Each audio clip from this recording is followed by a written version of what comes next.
अब देखिए स्टूडेंट्स, तो ये बात आपकी समझ में आ गई होगी। मैं आशा करता हूँ कि आपकी ये बात समझ में आ गई होगी।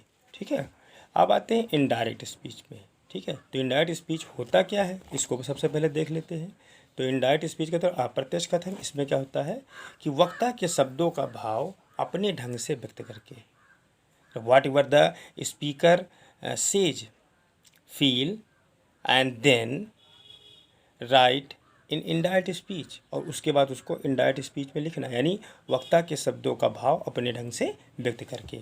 ठीक है, यानी हम इसको कह सकते हैं कि what ever the grammatical changes is necessary must be done in indirect speech, उनको इनडायरेक्ट स्पीच में करना चाहिए। ठीक है, उनको इनडायरेक्ट स्पीच में करना चाहिए। तो इनडायरेक्ट स्पीच में हम इसी सेंटेंस को लेते हैं। इनडायरेक्ट में हमने क्या कहा कि टॉम टोल्ड मी, क्यों, क्योंकि सेड के बाद देखिए ऑब्जेक्ट था, और इसीलिए टॉम टोल्ड मी, टॉम ने मुझको बताया। क्या बताया? अब कामा, इन्वर्टेड कामा को हटाएंगे तो कोई उचित कंजंक्शन कनेक्टर का प्रयोग करेंगे, और हमने डैट का प्रयोग किया। डैट ही वाज फीलिंग इल, कि वो बीमार महसूस कर रहा था। ही वाज फीलिंग इल यानी वो बीमार था। तो इस तरीके से ये हमारा इनडायरेक्ट बन गया। क्यों? क्योंकि ऊपर क्या लिखा था, आई एम फीलिंग इल।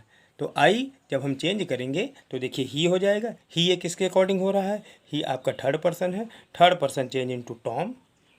ठीक है, third person change into Tom. अब चूंकि आप जानते हो टॉम के लिए हम ही का प्रयोग कर सकते हैं, वहाँ पर आई का प्रयोग था, अब यहाँ पर हम ही कर सकते हैं। ठीक है, तो टॉम के लिए हमने ही का प्रयोग कर दिया। ठीक है, फर्स्ट पर्सन क्या था? फर्स्ट पर्सन थी हमारी आई, तो I first person change into subject, subject था आपका टॉम, तो टॉम के अकॉर्डिंग ये बदला जाएगा। ठीक है, तो टॉम एक व्यक्ति का नाम है, एक लड़के का नाम है, इसलिए यहाँ पर हम ही का प्रयोग कर देंगे, और ही देखिए लगे यहाँ पे लिख दिया। फिर उसके बाद ही एम था, तो आई के साथ एम था और ही के साथ वाज हो जाएगा। क्यों? क्योंकि प्रेजेंट टेंस यानी जो प्रेजेंट का वाक्य है वो पास्ट में जाता है। ठीक है, तो ही वाज फीलिंग इल।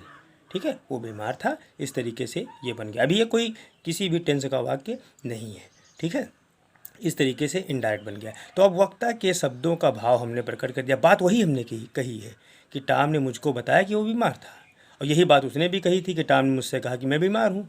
तो किसी बात को सीधे ना कह करके उसको अपने शब्दों में व्यक्त करना, भाई सीधी स्पष्ट तरीके से बात कौन करता है? वो डायरेक्ट स्पीच में होती है, और इनडायरेक्ट स्पीच में उसी बात को हम थोड़ा सा इनडायरेक्ट वे में कह देते हैं, लेकिन बात वही हम कहते हैं। इसको हम बोलते हैं इनडायरेक्ट स्पीच।